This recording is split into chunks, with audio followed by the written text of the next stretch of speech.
जय भोले की हर हर महादेव, बम बम भोले।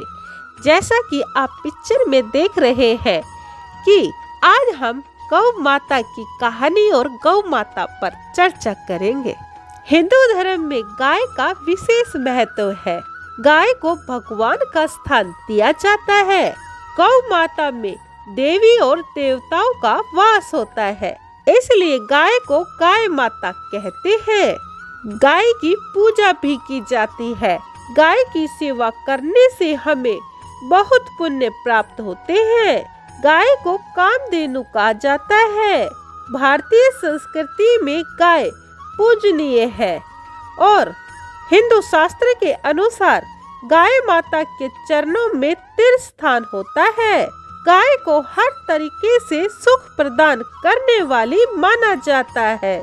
गाय की सेवा करने वाला व्यक्ति सुख, समृद्धि और उन्नति प्राप्त करता है। गौ की सेवा करने से कई बीमारियां दूर हो जाती है। मनुष्य का शरीर ठीक रहता है और गाय का दूध शरीर के लिए बहुत अच्छा होता है। गौ माता का मूत्र तो इतना पवित्र होता है कि अगर कोई व्यक्ति पी ले तो उसकी अधिकतर बीमारी खत्म हो जाती है। आज आपको मैं गौ माता की एक कहानी सुना रही हूँ, सुनिए। एक 7 वर्ष का राजकुमार था। उसका नाम नचिकेता था। एक दिन उसके पिताजी ने राजसूय यज्ञ करने की सोची। उसी हेतु वे गौ का दान कर रहे थे, पर वो सारी गाय वृद्ध थी। तो नचिकेता ने कहा कि पिताजी, ऐसी गौओं का दान करना चाहिए जो दूध देती हो और ऐसी वृद्ध गायों का दान नहीं करना चाहिए। आप क्यों इन वृद्ध गायों का दान कर रहे हैं?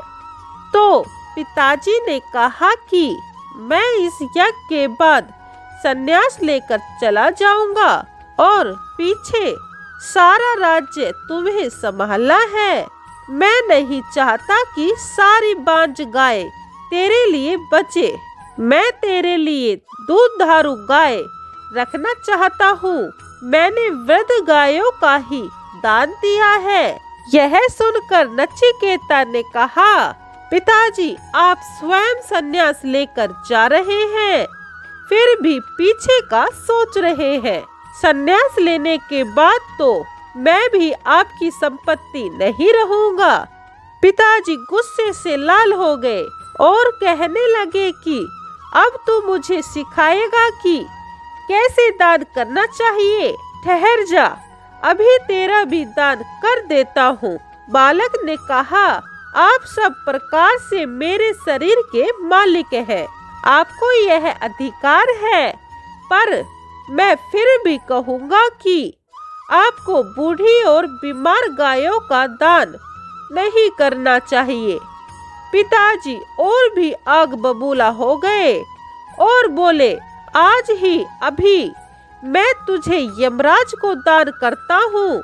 नचिकेता की माता ने उसे सिखाया था कि अगर तुम्हें कृष्ण का दर्शन करना हो तो गौ माता के पास जाना। अगर तुम्हें शिव जी का दर्शन करना हो तो बैल के पास जाना और तुम्हें यमराज का दर्शन करना हो तो भैंसे के पास जाना।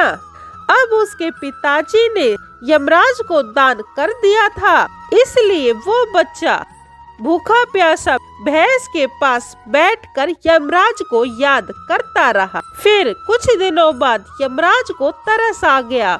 यमराज जी ने उसे दर्शन दिए। नचिकेता ने कहा कि मेरे पिताजी ने मुझे आपको दान किया है, मुझे स्वीकार करो।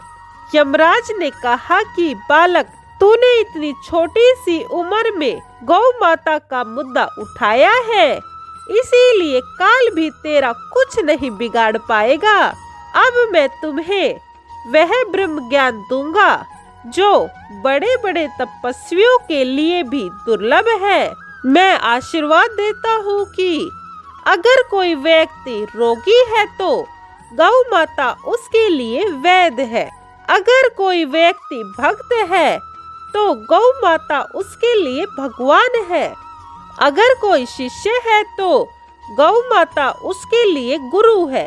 जिसका विवाह गोधूलि बेला में होता है उसका कभी भी तलाक नहीं हो सकता। जो कि अब कलयुग चल रहा है, कलयुग को राम जी से कोई खतरा नहीं है, कलयुग को कृष्ण जी से भी कोई खतरा नहीं। कलयुग को खतरा है तो सिर्फ गौ माता से। इसीलिए गौ माता को बचा लो, कलयुग अपने आप ही भाग जाएगा। बोलिए जय गौ माता की। देखिए गौ माता की सभी चीज काम में आती है। जो भी गौ माता की सेवा करता है उसका शरीर सही रहता है, उसके रोग नहीं होते। और जो गौ माता का बाथरूम पी लेता है उसका दिमाग और शरीर दोनों स्वस्थ रहते हैं। उसके घर में ओपरी पराई चीजों का विचार नहीं होता है। अगर गाय के गोबर से बने उपले की अंगारी पर घर में धूनी लगा दे तो घर भी पवित्र हो जाता है। आपको अगर हमारी वीडियो पसंद आई हो तो लाइक, शेयर और सब्सक्राइब जरूर करें। बोलिए गौ माता की जय हो। जय भोले की हर हर महादेव, बम बम भोले।